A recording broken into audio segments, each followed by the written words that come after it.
2020년 3월 8일 주일날 예배를 하나님 앞에 회개하는 마음으로. 나중에 오빠 혼낼게. 그리고 감사한 마음으로, 그리고 이 코로나라는 전염병으로부터 우리를 지켜주시고 빨리 종식되기를 아버지 하나님 간절히 바라는 마음으로 오늘 예배 올려드리도록 하겠습니다.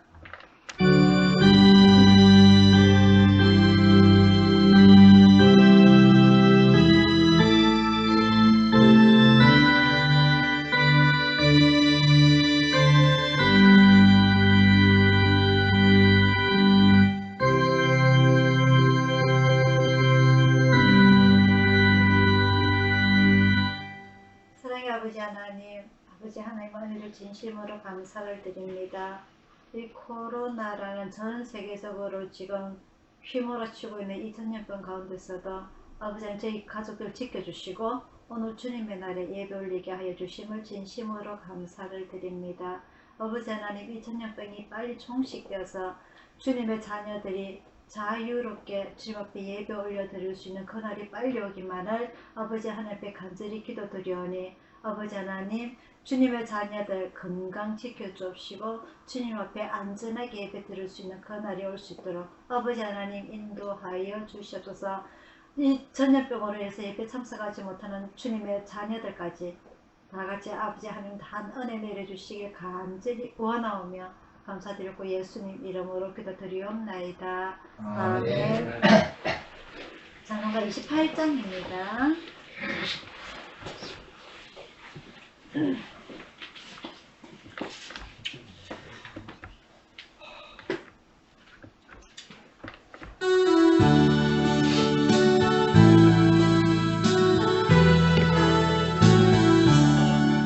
오게들어 강림하사 찬송하게 하소서. 한량없이 자비하신 경량할 기 없도다. 천사들의 찬송가로 나를 가르치소서. 구속하신 그 사람을 항상 찬송합니다.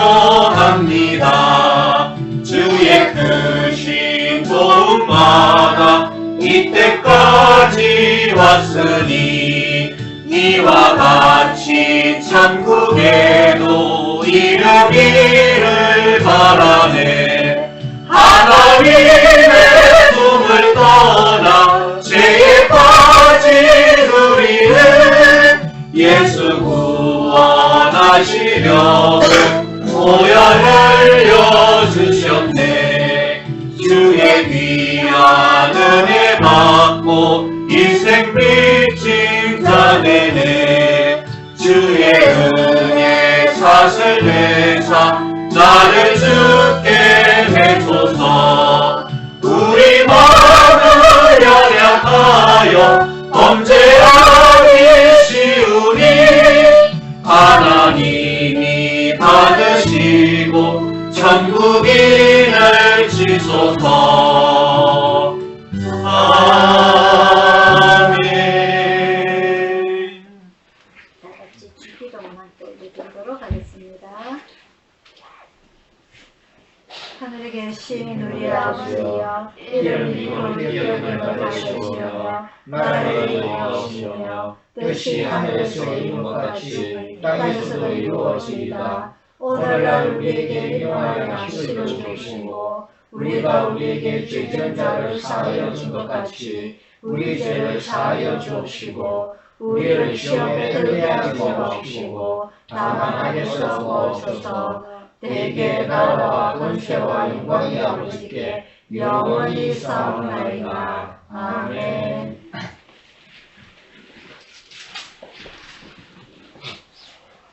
결혼문 9번입니다.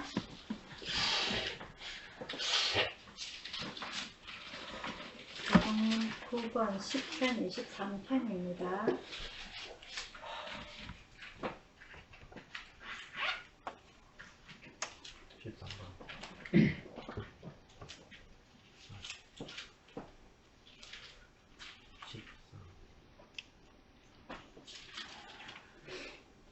3절씩 교독하도록 하겠습니다. 여호와는 나의 목자시니 내게 부족함이 없으리로다. 그가 나를 푸른 초장에 누이시며 신랄한 물가로 인도하시는도다. 내 영혼을 소생시키시고 자기 이름을 위하여 의의 길로 인도하시는도다.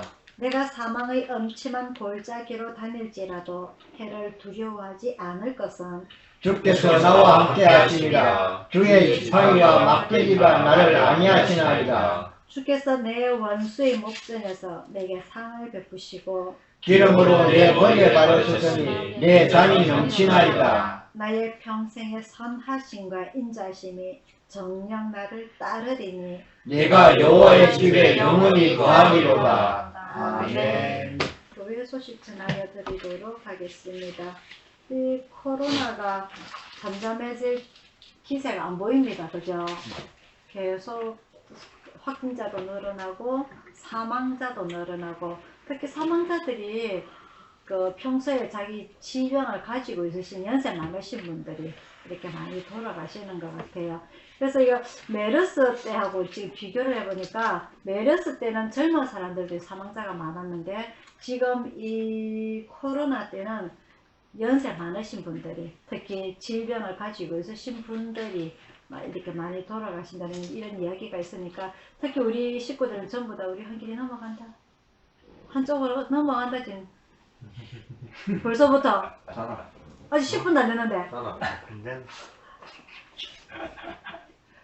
질병을 가지신 여러분들 특히 조심하시고 마스크 잘하고 가지고 가능한 한 외출하지 않도록 그렇게 하시기를 바랍니다. 우리가 가더라도 편히 가야지, 고생하면서 가면 안 되잖아요. 그죠? 조심하시길 바라고요.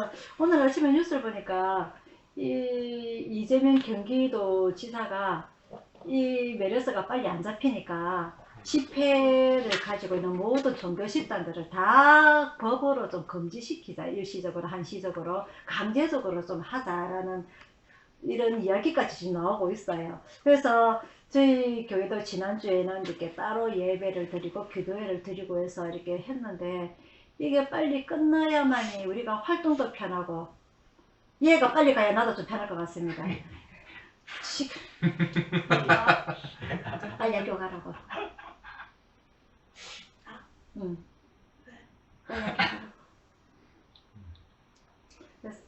그래서 이게 빨리 우리도 좀 활동도 좀 하고, 이 활동도 해야 이 경제도 좀 돌고, 이 경제가 너무 안 좋아지고 있어요. 그죠?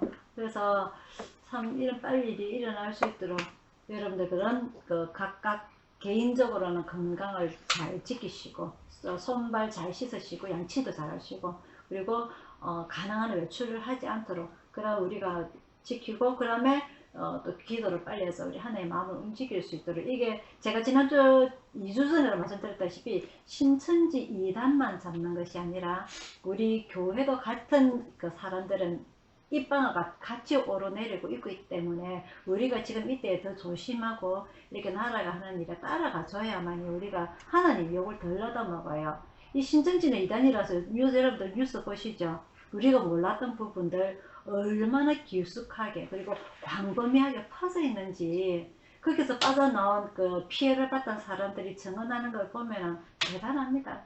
이 하나님의 종교는 그런 종교가 아닌데, 이 사람이 욕심이, 그죠? 사람의 욕심이 어마어마하게 만들어버려요. 그 폐해들이 많이 일어나고 있어서 이런 이단들 때문에 이 선하게 주님을 믿는 우리들까지 같이 피해를 보고 있으니까 빨리 이 코로나가 종식될 수 있도록 여러분들 기도를 부탁을 드립니다. 그리고 하는 일에 조금 더 따라가 주길 바라고, 지난주에는 이렇게 이 나라도 이렇게 어지럽다 보니까 우리 교회도 이렇게 예배를 어떻게 드리냐 해서 저도 상당히 고민을 많이 했었는데, 지난주에는 저희가 2층에서 3명에서 기도회식으로 드렸는데, 저희는 토요일날 영화를 하나 받았어요. 영화를 하나 봤는데, 이 좀 고전 영화인데, 이 부부가 아이가 식당에 갔는데 그 사탕을 먹다가 뭔가 걸렸어요. 그 지나가는 사람한테서 도움을 받아서, 그 지나가는 사람이 하필 예수 믿는 간호사였어요. 그래서 도움을 받고, 이 아이 엄마는 그냥 우연하게 이런 일이 일어나지 않을 것이다 해서 그 예수 믿는 간호사랑 만남을 갖고 교회를 다니고 하나님의 은혜로 우리 아이가 죽을 수 있는 이런 그 환경 속에서 살아났다 해서 교회를 다니기 시작했는데, 이 남편은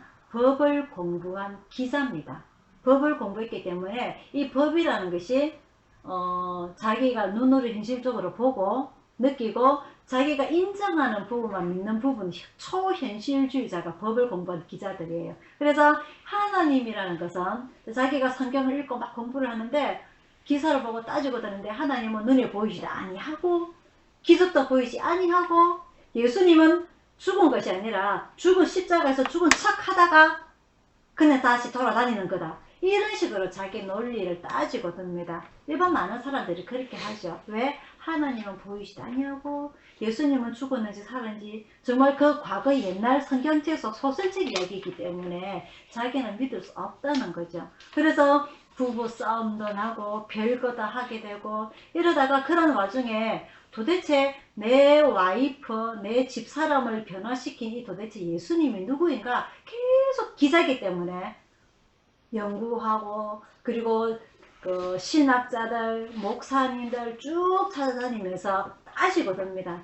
자기가 가지고 있는 이 논리를 가지고서 결국 그 수많은 증거들을 가지고 자기가 연구를 하다가 기업과 하나님 앞에 무릎을 꿇는 맨 마지막 단계가 다가오게 됩니다. 그래서 그 영화 본 거 가지고 우리는 지난주에 기도회 때 각각 자기가 생각하고 느낀 바를 이야기를 해보자 하고 하는 그런 그 기도회를 가졌거든요. 그래서 제가 이제 우리 아이들한테 설명을 하기로는 하나님은 시간이 짧은 시간에 전도가 될 수가 있고 그 아이 엄마처럼, 하지만 그 남편처럼 아이 아빠처럼 긴 시간을 두고 그 긴 시간 동안에 둘이 부부관계는 안 좋아지는 거예요. 매일 싸우게 되고 그래서 결국은 집을 나가서 별거를 하게 되고 그런 와중에도 이 아이 엄마는 그 남편을 위해서 포기하지 않냐고 눈물로 하늘에 기도하고 성경 읽고 집에서 기다리는 그런 쭉 많은 시간이 흐르고 난 이후에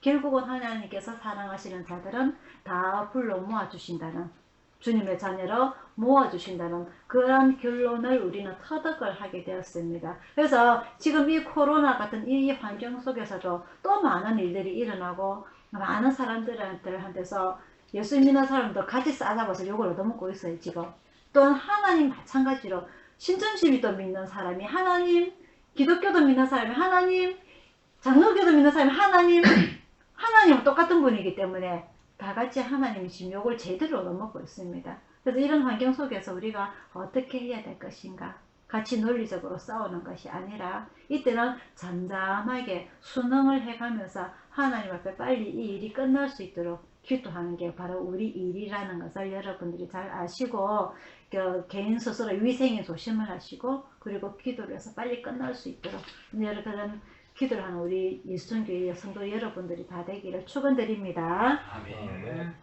자, 오늘은 요한복음 마지막 네 번째 말씀을 가지고서 문제를 뽑아봤습니다. 이 우리가 잘 아는 좀 내용들이고요.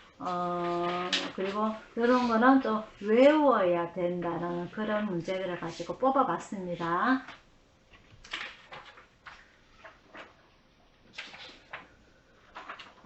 1번 오늘 그 요한복음 19장 내용은 예수님께서 십자가에 달려서 돌아가시는 장면들 내용들입니다. 그래서 제목도 다 이루었다. 우리가 잘 아는 대로 예수님께서 십자가에 달리실 때 7마디를 했습니다. 그것을 그 가상 7언이라고 하는데요. 그 7번째 마지막 마디가 다 이루었답니다. 그래서 예수님을 장례를 치르기 위해서 여러 명이 오게 되는데요. 예수님께서 십자가에 달리실 때에 12 제자를 비롯해서 많은 사람들이 다 도망을 갑니다. 그죠? 그래서 예수님께서 십자가에 달려 돌아가시고 난 이후에 장례를 치르기 위해서 용기를 내서 나 찾아온 사람들이 있습니다. 일반 예수님의 장례를 위해서 몰약과 침향 섞은 것을 가지고 온 사람은 누구인가? 니고데모요. 니 알아? 응. 어떻게 알아? 100점 맞아요. 진짜? 문제가 너무 쉬웠구나. 모르겠던데. 니고데모가 예수님하고 어떤 관계가 있던 사람이죠? 그니까 그 사람들아 맞나? 그 뭐지? 예수님의 친형제였나? 아닌데 예수님하고 이야기나 이야기 나눈 사람 이모 고모. 이모가 뭐? 이모야 그거라고 이 니고데모는 유대인이고요. 이 밤에 랍비입니다. 이 니고데모가 그 바리새인이에요. 바리새인은 율법주의자, 철두철미한 유대인으로서 예수님과 말조차 섞으면 안 되는 그런 집단이 바로 바리새인입니다. 그래서 이 바리새인인 니고데모가 억수로 궁금한 것이 있는데, 이 궁금한 거, 예수님의 말씀을 듣고 나서 자기도 이렇게 좀 따라다니고 싶고 제자가 되고 싶은데, 다른 바리새인들이 눈이 무서워가지고 한밤중에 예수님한테 담화를 하기 위해서 이야기를 좀 하러 오게 됩니다. 그래서 예수님한테 질문을 하게 되는데, 무슨 질문을 하게 되느냐, 예수님은 다시 태어난다는데 그 다시 태어나는 것이 무슨 의미입니까? 내가 지금 장성해서 몸무게가 7, 80kg가 되고 키가 101m 70이 되는데 내가 어떻게 엄마 뱃속에 다시 들어가서 이 큰 몸을 가지고 다시 태어나는 겁니까? 도대체 다시 태어난 것, 거듭남, 중생, 안 된다. 뭐라 하더노? 중생 중생이 뭔데? 거듭난 거듭남이 뭔데?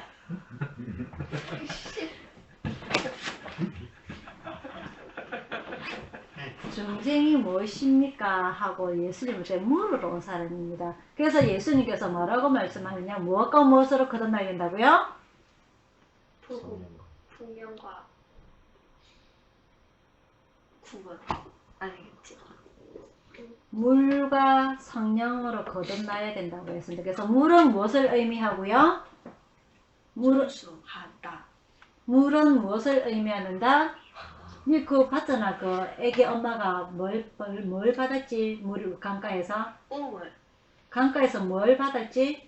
물 강가 저번 주 영화 봤던 애기 엄마가 침례 세례를 받았어요. 그죠? 세례를 받는 것, 그리고 성령을 받는 것. 이 물과 세례를 받는 것이 바로 거듭남의 비밀이라고 예수님께서는 말씀을 하시게 됩니다. 그래서 예수님도 본격적으로 하나님의 일을 하시기 전에 누구한테서 세례를 받으셨죠? 수레와 세례 요한한테 세례를 받고, 세례 요한에서 세례 받을 때에 하늘에서 무엇이 내려왔다? 비둘기 같은 비둘기 모습으로 누가?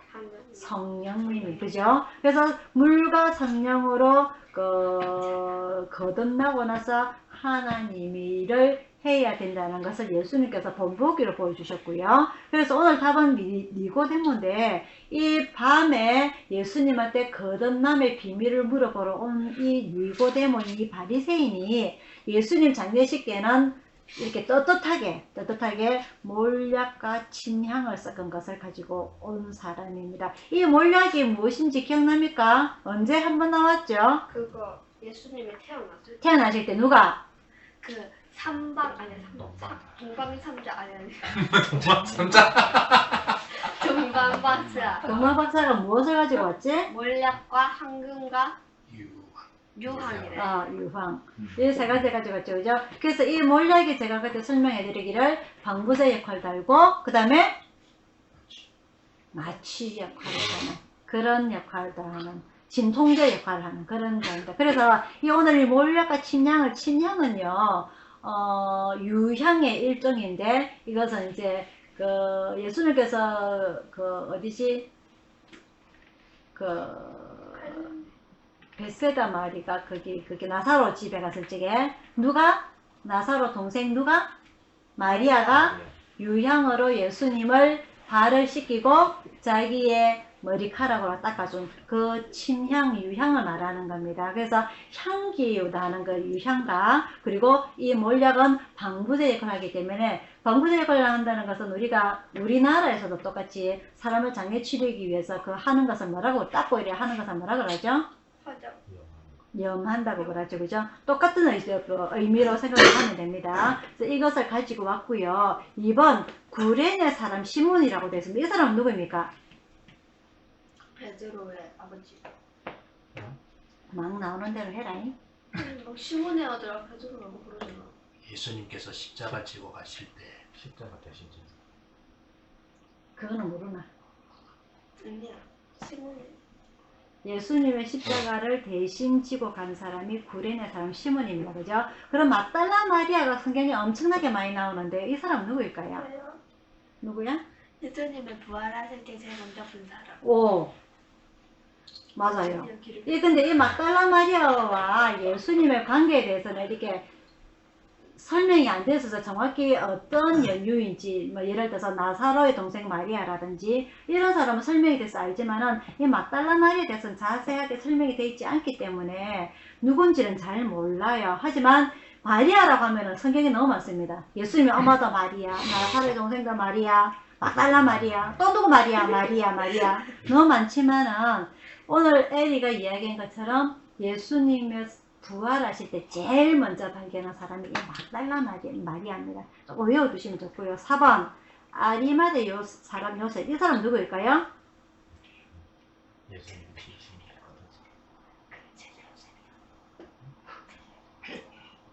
예수님 피신 거. 예수님 신신가도 온 사람. 그것도 어디 걷어서 어디 놔뒀는데. 그 제자들 집에 놔뒀겠지.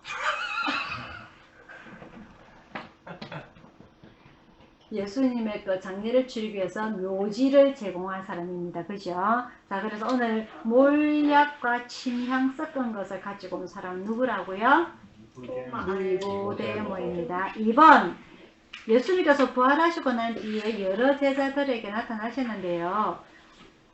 믿음 없는 자가 되지 말고 믿는 자가 되라고 한 12제자 중에 한 명은 누구일까요? 도마입니다. 이 도마는 의심이 많아가지고 아까 제가 조금 전에 법을 공부한 기자처럼 자기 눈에 보이는 것만 믿는 이런 사람이었어요. 그래서 예수님께서는 따로 도마에게 나타나셔가지고 믿음 없는 자가 되지 말고 믿는 자가 되라고 말씀하셨어요. 그러면서 이 도마에게 내가 이 옆구리에 찔린 창 그리고 그 못 박히는 손자국에 네가 직접 손을 넣어서 만져봐라라고 하신 그런 그 도마입니다. 3번 제자들이 예수님께서 돌아가시고 난 이후에 다 각기 고향으로 예전에 하던 일터로 다 돌아갔어요. 그래서 3번 이 디베랴 호수에서 벗고 있다가 주님이라는 말을 듣고 겉옷을 두른 후에 바다로 뛰어내린 제자는 베드로요. 베드로입니다. 조금 이렇게 제자들이 전부 다 거진 그 어부가 많습니다. 그 디베랴 호수, 갈릴리 바다 이렇게 해서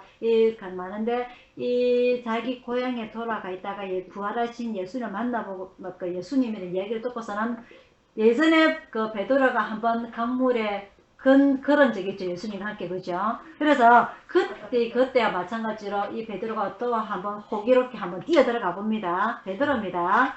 자, 4번 요 바로 디베랴 호수에서 제자들이 이 그물을 배 오른편에 던지라는 예수님의 말씀대로 하여 잡은 물고기 수는 153마리. 이 153이 뭔지 알아? 그거 해도 그물 안 찢어졌다며. 이 제자들이 예수님이 돌아가시고 난 이후에 물고기를 잡으러 새벽에 바다로 나갔는데 물고기를 한 마리도 못 잡았어요. 그래서 나타나신 예수님이 오른편에 던지라. 그래서 제자들이 이야기합니다. 우리가 밤새도록 그물을 내렸는데 한 마리도 못 건졌지만은 못 잡았지만은 예수님의 말씀에 주님의 말씀에 의거해서 한 번 더 던져 보겠습니다 하고 던지니까 거듭 차게 그물을 그죠? 물고기를 잡았다 했죠. 그래서 그 물고기를 세어보니까 몇 마리더라? 153마리. 근데 그물이 찢어지지 아니하였다고 그랬죠. 그래서 우리나라의 한 기업체가 이 153을 가지고서 만든 제품이 하나 있어요. 그게 뭘까요? 물고기 통조림. 모나미 볼펜. 모나미라는 볼펜 회사입니다. 모나미라는 볼펜 회사. 이 볼펜을 이 사장님이 교회를 다니는데 이 볼펜 회사를 지으면서 회사 이름은 모나미인데요. 회사 이름은 모나미인데 그 볼펜 이름이 그 153이라고 해서 저도 학교 다닐 때 몰랐어요. 153이. 근데 이 성경 말씀에 의거해서 그 볼펜 이름을 153이라고 지었습니다. 그 볼펜이 대는 하얗고요. 그 앞에 부분은 손잡이 잡는 데는 그 까만색으로 된 그 볼펜. 요즘도 그 볼펜 있는지 모르겠다. 있어 있어. 아, 요즘도 나와? 나와 있어. 정말 한 100년대 가는 것 같다. 정말. 똥잘 나오는 볼펜. 똥 진짜 많이 나오다. 맨날 옆에 찍어가면서 해야 돼. 똥이 너무 많이 나와가지고. 어떤 또 볼펜 똥. 그래서 4번은 153마리입니다. 5번 예수님은 누구에게 네가 나를 사랑하느냐고 3번 물으셨나요? 저요. 누군데? 베드로. 베드로. 왜 그렇지? 왜 예수님께서 베드로에게 3번 나타나셨지? 그 일단 3번을 물으셨는데 막 네가 나를 사랑하느냐 뭐 그러니까 내 사랑한다고 이러니까 막 뭐 내 양을 먹여라 뭐 내 양을 치라 뭐 내 양을 뭐 그냥 우리가 왜 먹이라 3번 물어? 그 뭐지 그 예수님이 그 올라가실 때 그 베드로 보고 그 제자들을 하라고 하셨다는데 아닌가? 아닌가? 베드로가 예수님한테 어떻게 해서 3번? 사랑 부인했잖아. 역시 나는 예수님께서 십자가에 달리신다고 제자들에게 유월절 때 이야기를 하니까 베드로는 절대 주님 앞에 그런 일이 일어나면 안 됩니다 라고 강하게 부정을 했죠. 그래서 예수님은 뭐라고 말씀했냐? 사단아 물러가라. 내 뒤로 물러가라. 너는 하나님을 생각지 아니하고 사람의 일을 생각하는도다 해서 혼이 납니다. 그죠? 그러면서 내가 닭이 3번 울기 전에 나를 3번 부인할 것이다. 닭이 울기 전에 나를 3번 부인할 것이다 해서 예수님께서 이제 쭉 다 잡혀가지고 신문을 받으러 공회에 들어가셨는데 이 성경에는요 베드로하고 그 대제사장하고 잘 아는 제자하고 안에 들어가게 돼요. 그래서 그 문 앞에서 이 대제사장하고 잘 아는 제자가 그 문을 지키는 사람한테 샤바샤바 해가지고 둘이 들어가서 예수님이 이제 그 신문을 당하는 그런 장면을 저 뒤에서 문 뒤에서 보게 됩니다. 일반 사람들은 들어갈 수 없는 그곳에 공회에. 그래서 밖에 있었다면은 그 공회에 있었던 그 지키는 사람들이 일하는 사람들이 이 베드로를 보지 않았더라면은 베드로가 그 예수님이 신문 당하는 그곳에 가지 않았더라면은 베드로는 3번 부인하지 않았을 거예요. 하지만 하필 그 대제사장하고 연관이 있는 그 사람하고 그 안에까지 들어가게 되죠. 그러자 그 문을 지키는 사람이 당신 예수하고 같이 있던 그 당 맞네? 그 사람 맞네? 베드로가 부인을 하게 됩니다. 그래서 이 새벽이 되다 보니까 중동 지방에 새벽은 춥다고 그랬습니다. 낮에는 덥고요. 그래서 불을 쬐러 추워서 불을 쬐러 그 불 옆에 가니까 또 거기 있던 사람들이 또 물어요. 당신 그 사람 그 예수하고 같이 있어서 음식 나눠주고 하는 거 내가 따라다니는 거 봤는데 나 아니야. 또 옆에 사람이 내가 당신 봤는데 그 예수님이 그 잡으러 갔을 때에 그 당신이 그 칼을 빼가지고 그 종의 그 귀를 자른 그 사람이잖아. 나 아니야. 그러자 새벽 닭이 꼬끼요 하고 울게 되죠. 그래서 이 베드로는 예수님이 내가 3번 부인할 거는 바로 이 이야기였구나 깨닫고 하염없이 울면서 도망을 가게 됩니다. 그래서 그 예수님이 십자가에 달려 돌아가실 때도 차마 쳐다보지 못하고 예수님께서 돌아가시고 난 이후에 고향에 가서 자기 자신을 자책을 하면서 내가 그래도 수제자였는데 베드로라는 열쇠라는 반석이라는 이런 이름도 얻게 됐는데 세상에 그런 내가 다른 제자들도 있는 가운데에서 내가 예수님을 3번이나 부인을 하고 나는 도대체 어떻게 된 놈인가 하고 자책을 하면서 고향에 가 있게 되죠. 그런 베드로 앞에서 예수님은 직접 찾아오십니다. 그러면서 5번 내용에 네가 시몬의 아들 요한의 아들 시몬. 그렇지. 요한의 아들 시몬아. 요한의 아들 시몬. 그 시몬은 엘이에요. 베드로는 예수님이 지어주신 이름이고 그 시몬은 아버지가 지어준 이름이야. 바울하고 사울하고 이름 2개지? 마찬가지로 네. 베드로도 요한하고 베드로라는 이름이 두 개입니다. 시몬하고 두 개입니다. 그래서 이 베드로의 아버지는 요한하고요. 요한. 그래서 바요나 시모나 이렇게 나오는 겁니다. 요한의 아들 시모나 해서 이 시몬과 베드로는 이름이 두 개입니다. 그래서 예수님은 그 베드로에게 네가 나를 사랑하느냐, 이 세상 그 누구보다도 나를 사랑하느냐라고 먼저 질문을 던지죠. 그래서 이 세 번의 질문과 세 번의 답이 이루어지게 되는데, 이 첫 번째 답은 이 자책과 이 죄에 관해서, 그래서 예수님한테 자기의 마음을 고백하는 내용이 되게 됩니다. 내가 주를 사랑하시는 줄 주님께서 더 잘 아십니다. 내 양을 치라. 두 번째 또 물으시죠. 베드로야, 네가 나를 사랑하느냐? 두 번째도 묻습니다. 대답합니다. 주님께서 내가 사랑하시는 줄 주님이 더 잘 아십니다. 세 번째 또 물으시죠. 네가 나를 사랑하느냐?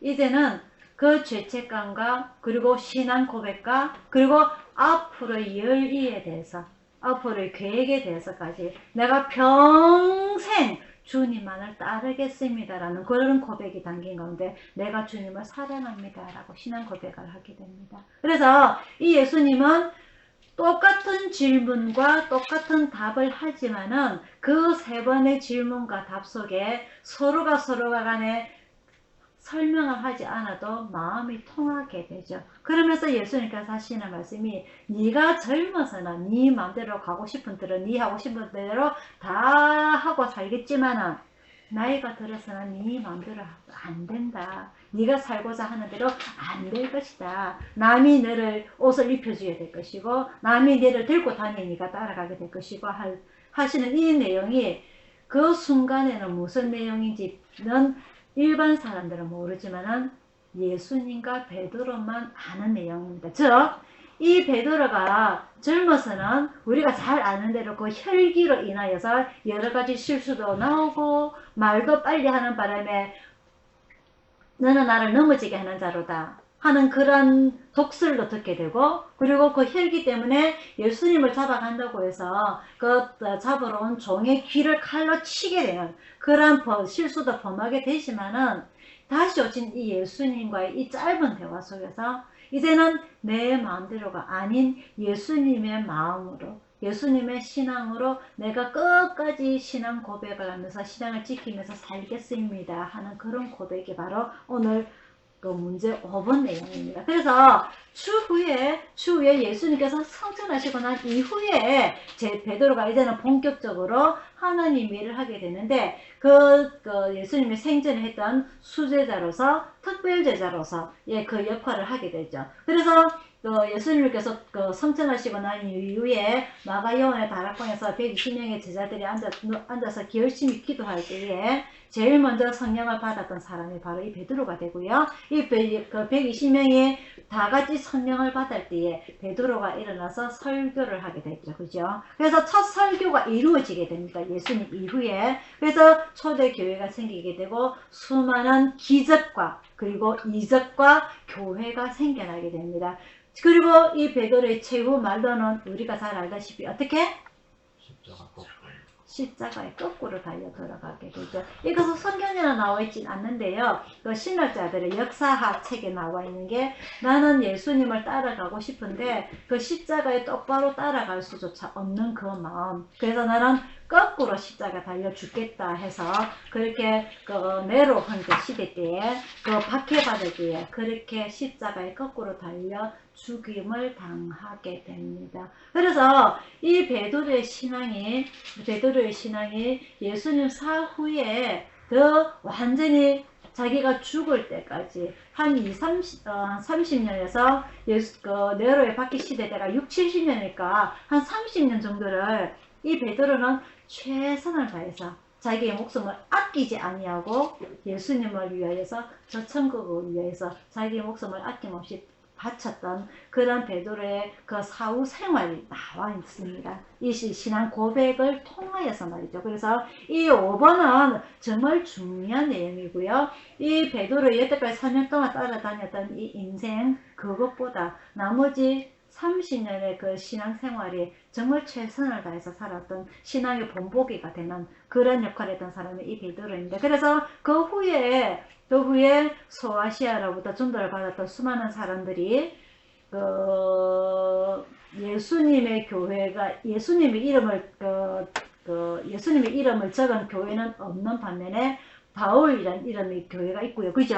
바오로 성당이라서 바울이라는 이름을 가진 교회가 있고, 그리고 베드로 성당, 베드로 교회도 있다는. 그래서 베드로와 이 사도 바울 12제자 중에서 이 두 제자들의 이름은, 그리고 그 역할은 어마어마했다는 것을 우리는 알 수가 있습니다. 자, 오늘 이렇게 해서 오늘 문제 5문제 풀어봤고요. 오늘 이 5문제가 중요한 내용이니까 우리가 꼭 기억을 하시기를 바랍니다.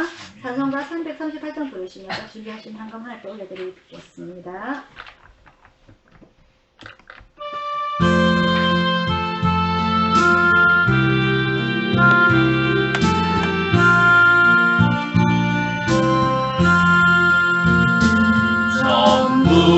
무영을 지옵소서. 손 들고 옵니다.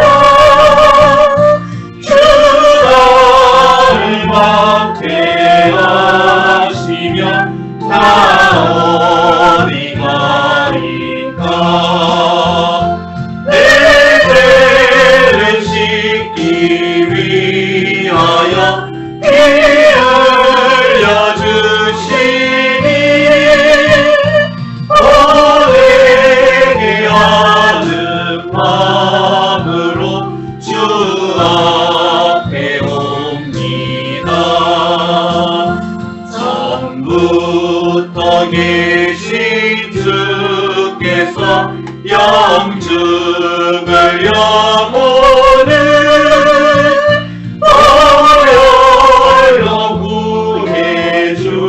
구해주시니 그 사랑은 없네.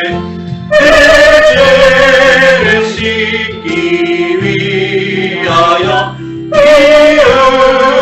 흘려주시니 고백해 하는 마음으로 주 앞에 옵니다.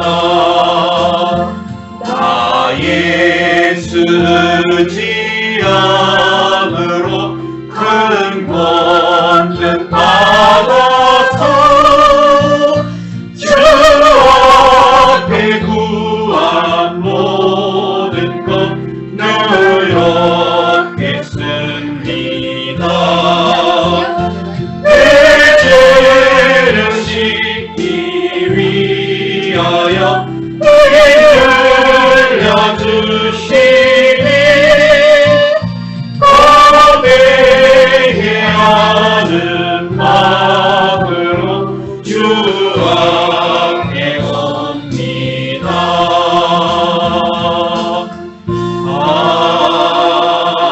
아멘. 자, 오늘의 말씀은 요한복음 19장입니다.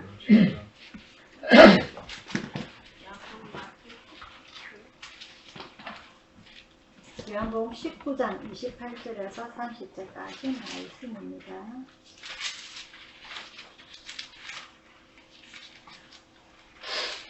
요한복음 19장 28절부터 30절까지 말씀 다 같이 읽도록 하겠습니다. 시작. 이후에 주께서 모든 일이 누구를 알고 성경으로 가게 하려 하사 가라사대 내가 목마르다 하시니 거기 신 포도주가 가득히 담긴 그릇이 있는지라. 사람들이 신 포도주를 먹으면 대용을 구설초에 내어 예수의 입에 대니 예수께서 신 포도주를 받으신 후 가라사대 다 이루었다 하시고 머리를 숙이시고 영원히 돌아가시리라. 아멘. 기다렸습니다. 사랑의 아버지 하나님, 오늘 저희들에게 주님의 말씀을 주심을 감사합니다. 주님께서는 이 땅에서 돌아가실 때에 다 이루었다라고 하십니다. 그래서 이 주님의 일을 다 이루기 위해서 수많은 고통과 일들을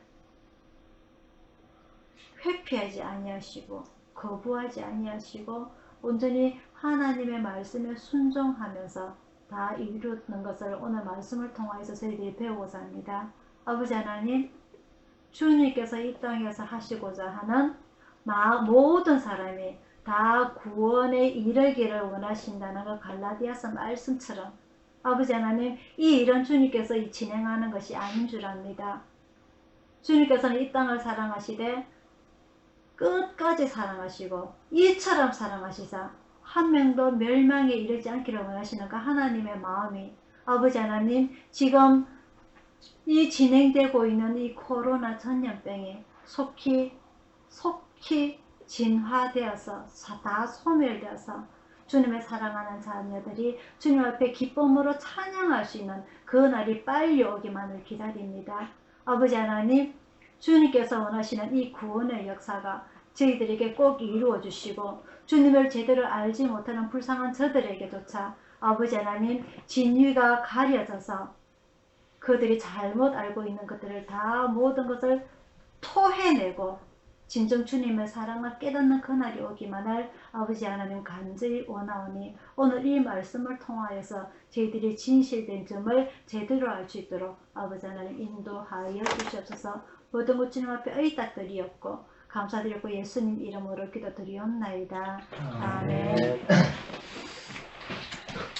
기독교는 말이죠. 장로교는 말이죠. 예수교는 말이죠. 제가 조금 전에 말씀드렸다시피 하나님께서는 세상을 어떻게 사랑하셨다고? 요한복음 3장 16절에 이처럼 사랑하사. 이 죄가 가득하고 죄인이 가득한 이 땅에 구약에서는 이 사람들의 죄를 속하기 위해서 어떻게 했다고요? 제사를 지냈다고 했습니다. 그래서 제사를 하나님께서는 죄를 짓지 않도록 하나님 앞에 범죄치 않도록 죄를 5가지 죄를 만들었어요. 그 제단을 만들었습니다. 그죠? 그래서 번제, 소제, 화목제, 속죄제, 속건제 이렇게 5가지 제사를 통해서 하나님 앞에 제사를 통해서 그들의 죄를 회개하기를 원하셨고 그리고 온 이스라엘 백성들 그리고 온 이스라엘 제사장들 대제사장까지 전 이스라엘 백성들이 하나님 앞에 전체적으로 회개할 수 있는 하루를 정했습니다. 그죠? 그것을 대속죄일이라고 그러고 그 대속죄일 날은 이스라엘 날짜로 7월 10일입니다. 그죠? 7월 10일. 그래서 이 7월 10일 날 일반 이스라엘 백성들이 회개할 때에 제사를 지낼 때에 그 제사를 대행해 주는 사람이 누구다? 바로 대제사장이다. 제사장. 그래서 제사장이 제물을 잡고 그리고 이제 회개를 하는 이스라엘 백성들을 안수를 해서 그 피를 안수를 해서 죄를 대신 제해주는 그런 했던 사람이 대제사장인데 1년에 딱 한 번 일반 백성들, 제사장들, 레위인들, 대제사장까지 모든 사람들의 죄를 대신해줄 누군가가 필요했습니다.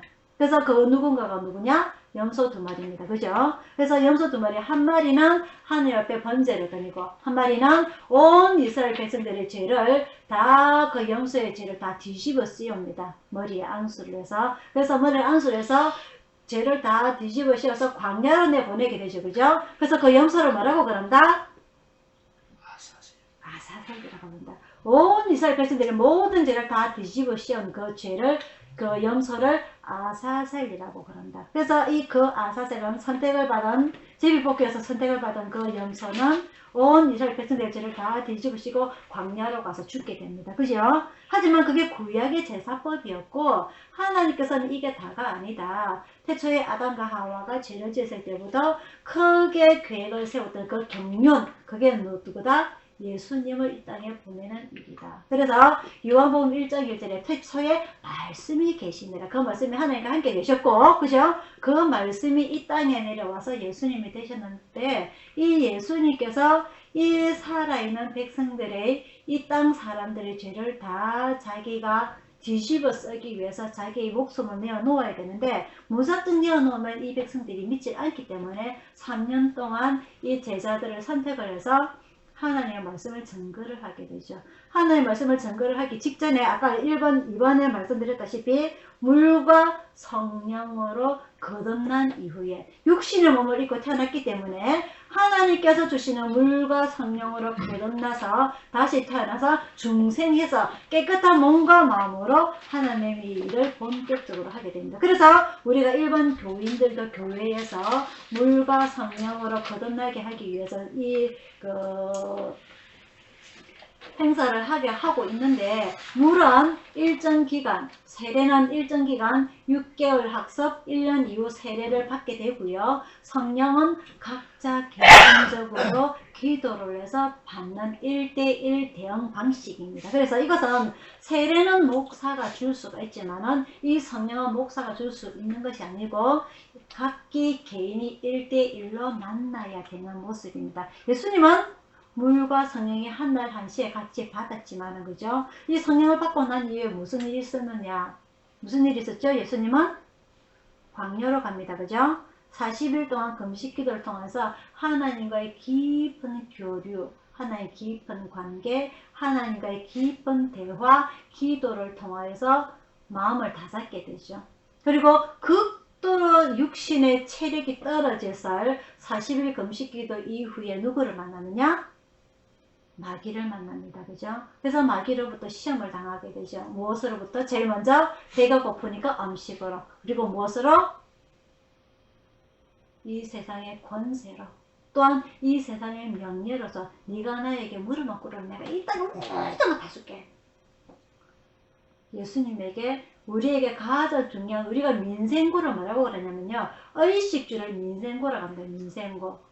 그래서 먹고 자고 입는 것, 이것이 우리 인간에게 가장 중요하다고 생각을 하죠. 그래서 우리가 태어날 때는 알몸으로 태어나지만은 부모님으로 제일 먼저 태어나서 뭘 하냐? 포대를 먼저 씌워주게 됩니다. 그만큼 중요하다는 거죠. 이 아담과 하와가 죄짓고 난 뒤에 제일 먼저 하는 게 무엇이다? 창피하고 수치스러워서 나뭇잎으로 자기 몸을 가린 겁니다. 이게 가장 중요한 거죠. 인간에게 이 민생고 의식주가 가장 중요한 삶의 터전이 되어버렸어요. 하지만 예수님께서는 그게 중요한 것이 아니라 우리가 근본적으로 가지고 있는 이 죄성을 가장 중요하게 생각을 한다고 강조를 합니다. 3년 동안 제자들과 함께. 그래서 그 마태복음 6장 33절에 보면은 걱정하지 마라. 네가 하나님을 제대로 믿는다면 이 모든 것을 다 너에게 무엇이리라? 더하시리라 라고 예수님은 강조를 하시죠. 하지만 사람들은요, 이 말씀을 믿지 않냐고 자기 눈앞에 보이는 의식주에 더 강조를 합니다. 그래서 바리새인들은, 제사장들은 무엇을 하느냐? 장사를 하게 되고요, 돈을 끌고 모으게 되고요, 저 멀리 외국에서 로마에서 이 하나님의 유월절 절기를 지키는 사람들한테 장사를 하게 됩니다. 그런 일이 일어나게 됩니다. 지금도 마찬가지입니다. 이 이단의 사람들이요, 지금 신천지 이만희가 가리킨 교리가 무엇이냐? 요한계시록을 많이 가리켜요. 요한계시록. 이 세상의 말세 때 네가 어떻게 되겠느냐?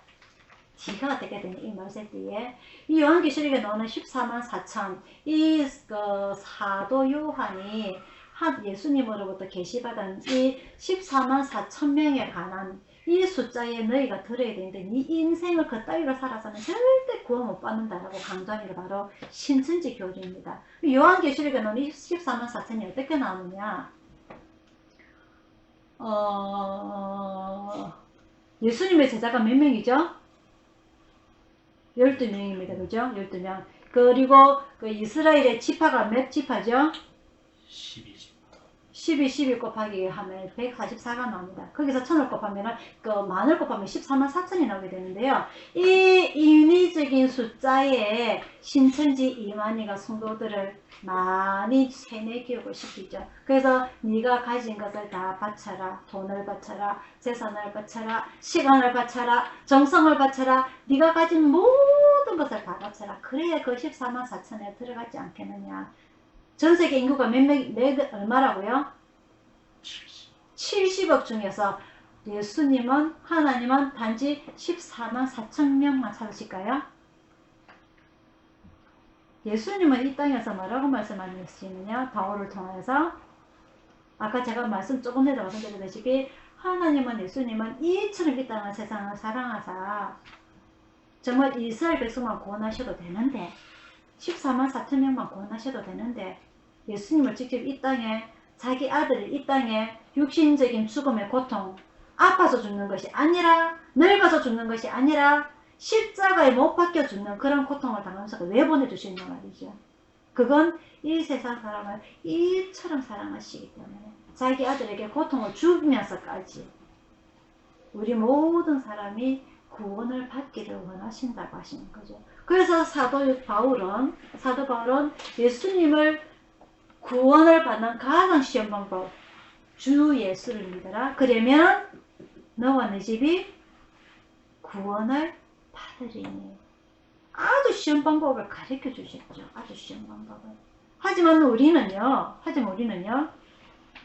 양다리를 걸치고 있어요. 양다리를. 한쪽은 교회에, 한쪽은 내 마음속에 의식주와. 그러다 보니까 진정으로 내 모든 것을 다 바쳐서 베드로처럼 그렇게 살고자 하는 사람은 많이 없다는 거죠. 그 심리를 이용하는 게 누구다? 바로 신천지 이만이라는 거죠. 니꺼 다 바쳐라. 돈도 바치고 재산도 바치고 집도 팔고 그리고 전도를 해라. 그래서 그 14만 4천이라는 숫자에 우리나라 인구만 해도 7억, 5억인데 그 14만 4천 명이 훨씬 넘어버리는데, 그죠? 니도 그래가 들어갈 수 있겠나? 그 전도를 못하면은 벌금을 내야 된대요. 벌금을 100만 원씩 내야 된대. 교회 건축해야 된다고 100만 원씩 헌금을 해야 되고. 그래서 전도를 하잖아요. 전도를 하게 되면은 축복을 줄게 300만 원 줄게 주는 겁니다.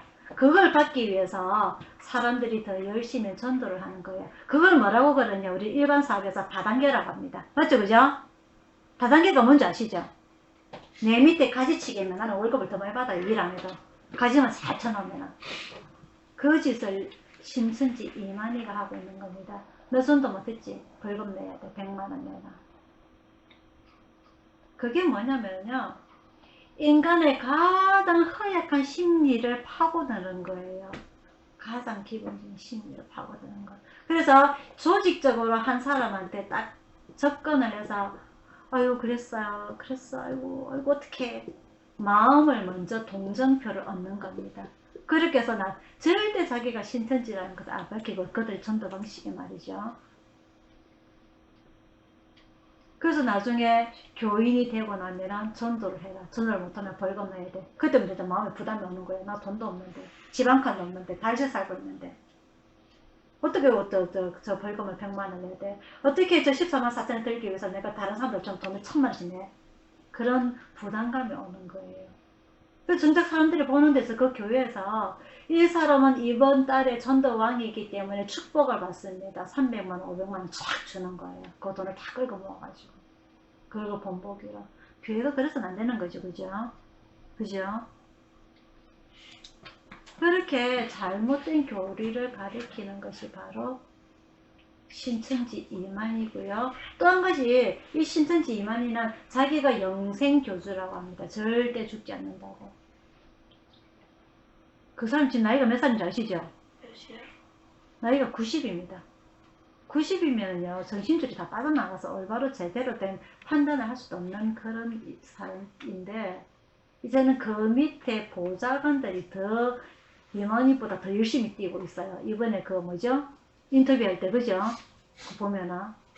그래서 이단이라는 것이 얼마나 무섭고 얼마나 깊게 파고드는지 제정신 못 차리고 가족이랑 떨어져서, 이번에 보니까 그 쉼터라든지 센터라든지 복음방이라든지 어마어마합니다. 그게. 그죠? 그게 집을 그런 사람들한테 다 헌금을 뽑아내가지고 그런 것들을 다 만들어가지고 집에서 나오라는 거예요. 핍박 받지 말고 집에서 나와라. 여기서 다 같이 공동체 생활을 하면 돼. 그건 아니죠. 그죠? 우리 기독교는요, 에베소서에서 뭐라고 되어 있습니까? 주 안에서 네 부모를 공경하라. 내 자녀를 사랑하라. 그게 기독교입니다. 집에서 뛰쳐나와라가 아니에요. 그죠?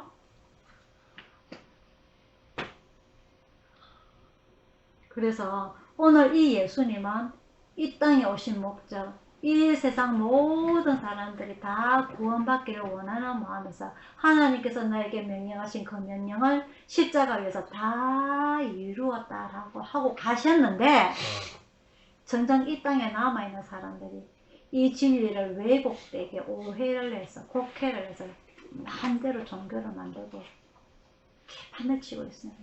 결국 이런 개판이 전 세계를 위험에 빠뜨리는 코로나라는 전염병을 몰고 다니죠. 그죠? 큰일이에요 정말. 이건 절대 하나님께서 의도하신 바가 아니고 하나님께서는 이렇게 원하지 않으십니다. 하지만 이런 일들이 일어난다는 것은 이 세상 끝이 다가온다는 것만 의미를 하는 것은 같아요. 그래서 이 시국에 우리가 우리 믿음을 잘 지켜서 정말 이럴 때가 오면서 이 전 세계로, 우리 한국뿐만 중국뿐만 아니라 전 세계로 퍼져나가는 이 코로나라는 전염병이 이 세상의 끝을 의미하는 건지는 모르지만 우리는 단도리를 좀 해서, 그죠? 우리의 믿음을 잘 지키는 여러분들이 되기를 축원드립니다. 아멘. 이 예수님께서 십자가에 달리실 때 얼마나 마음이 아프셨을지, 이 세상을 저 위에서 바라다볼 때 십자가가요 크기가 높이가 한 3m 정도 돼요. 3m. 아이고 더 된다. 높이가 생각이 안 나지. 엄청 높은데 저 위에서 이 밑아래를 바라다보는 모습, 우리가요 이 땅에 살다가 한 번씩 산에 올라가잖아요. 그죠? 이 산에 올라가서 이 밑을 내려다보면은 어떤 마음이 드냐, 어휴 내가 저 밑에 내려가고 싶지 않다는 생각이 들어요. 여기서 평온한 데서, 평안한 데서 여기서 살고 싶다. 베드로도 그런 마음으로 변화산에서 예수님한테 그런 고백을 했을 겁니다. 우리 여기서 총각사에 지어갖고 막 여기서 삽시다. 저 밑에 내려가지 말고요. 저 밑은 현실주의라서 너무너무 힘들고 고통스러워요. 이 세상 살아가는 게. 막 여기서 삽시다. 아마 베드로도 그런 마음이었을 겁니다. 그죠? 우리도 그럴 거예요. 너무너무 인생에 힘이 들어서 고통스러워서. 하지만 예수님께서 자기의 목숨을 버려가면서까지 우리를 구하고자 했던 그 깊은 의미, 그 십자가에서 있었던 그 의미를 우리가 진심으로 생각하게 된다면 우리가 하루하루를 헛으로 살지는 않을 거라 생각을 합니다. 그리고 이 이단에 빠져서 혼미해지는 정신을 갖고 살고 좋지 않을 거예요. 우리는 이 땅에 살아가면서 정말 주님께서 원하시고자 하시는 일, 그리고 주님께서 우리에게 얻고자 하시는 게 무엇일지 그 마음을 다시 한번 더 헤아려보고 우리는 진실된 마음으로 열심으로 하루하루를 살아가시기를 바랍니다. 애리가 요즘 커가지고 이야기하면요, 엄마 나 지금 겁이 한 개도 안 나 이래요. 그래서 하지만 나도 크면 어른이 되면 이 세상이 무서워지겠지, 그런 생각을 벌써부터 하게 나옵니다. 그게 우리 마음 아닙니까? 그죠? 인간이 있지 않습니까? 젊었을 때는 세상 무서운 거 하나도 없어요. 내가 마음먹은 대로 다 될 거야. 다 되는 거 없습니다. 그죠? 절대 내 마음대로 되는 거 없습니다. 그러다면서 세상이 무서워지게 되고 겁나게 되고, 아 이건 이렇게 돼야 되고, 지혜롭게 이렇게 이럴 때는 조금 피해가야 되고, 이럴 때는 조금 둘러가야 되고, 하나하나 터득하게 되는 거죠. 그죠? 그런 것처럼 우리가 이 주님 안에서, 주님은 우리를 어떻게 피해 가라라고 다 적혀 있는 것이 바로 성경 내용이고요. 이 환경 속에서 우리가 할 수 있는 것, 우리가 앞에 나가서 나서지 못할지라도 할 수 있는 것, 기도하고 찬양하고 우리 스스로 지혜롭게 위생 관리해가면서 이겨나가는 우리의 예수전교회 성도들이 다 되시기를 축원드립니다. 기도하겠습니다.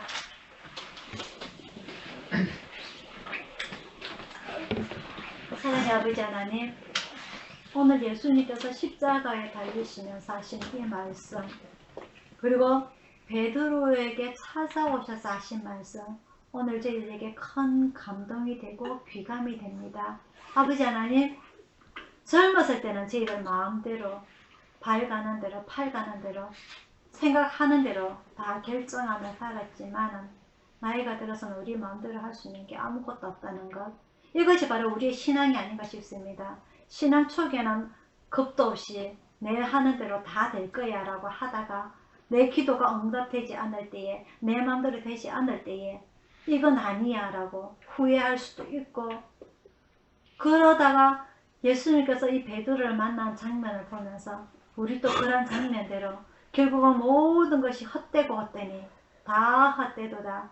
정말 진리는 하나님을 경외하는 것이 지혜다라고 하신 그 솔로몬처럼 우리도 그런 터덕을 통하여서 하나님 앞에 더 가까이 나아가는 줄 압니다. 아버지 하나님, 지금 이 현실을 통하여서 우리가 엎드려서 기도할 때에 진정한 진리가 무엇인지, 지혜가 무엇인지, 경륜이 무엇인지 지혜롭게 터득을 해서 더욱더 주님 앞에 가까이 나아갈 수 있는 저희들이 다 되게 인도하여 주셔서 저희는 또 오늘 이 예배가 마치면 세상 속으로 들어갑니다. 아버지 하나님, 이 세상 속에서 흔들리지 아니하고 예수님도 받았던 그 마귀의 시험에서 아버지 하나님, 저희들은 주님 앞에 포도나무 가지처럼 잘 붙어서 흔들리지 않는 믿음을 가지고 살아가게 인도하여 주셔서 저희 육신의 건강도 지켜주시길 간절히 원하며 감사드리고 예수님 이름으로 기도드리옵나이다. 아멘. 한국어 545장입니다.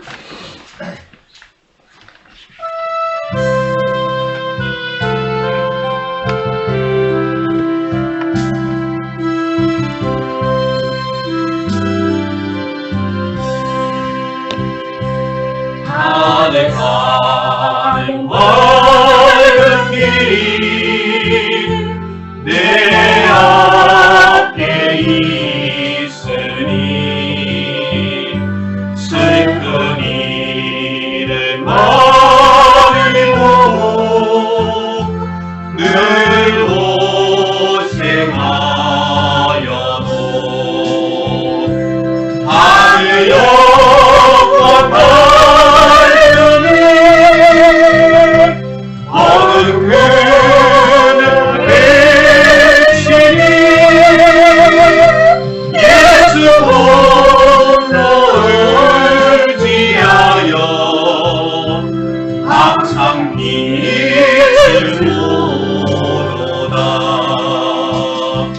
내가 걱정하는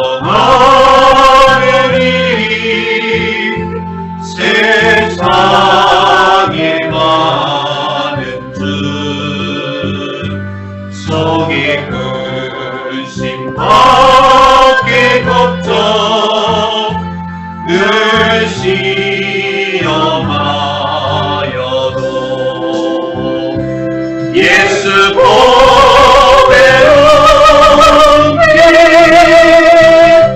모든 것을 이기니 예수 공로를 지하여 항상 이기로다.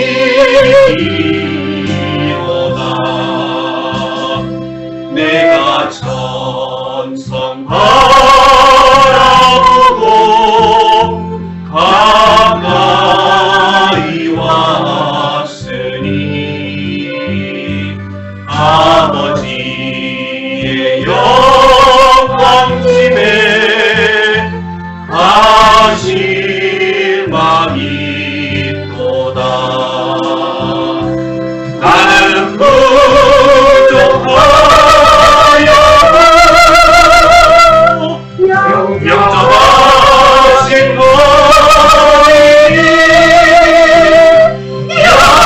영광나라 계시니까 우리 구주 예수라.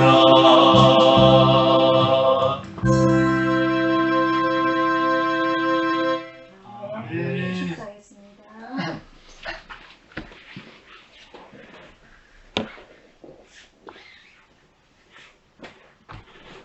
지금은 우리를 구원하신 주 예수 그리스도의 은혜와 성령님의 감화 감동하심과 평화와 축복이 오늘 예배를 참석한 성도들과 오늘 코로나로 인해서 예배 참석하지 못한 우리 성도들과 오늘 주님 앞에서 예수님의 마음과 그 베드로의 마음이 합심하여서 많은 전도가 이루어졌던 그 깊은 관계를 통하여서 우리 또한 이 말세 때에 우리 믿음을 지키고자 원하는 우리 가족들 모두에게 충만히 있을지어다.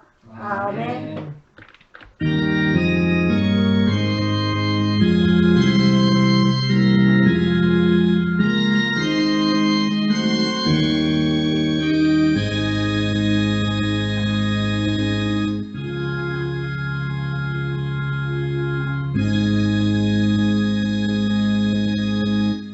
오늘 사랑합니다. 여러분 사랑합니다.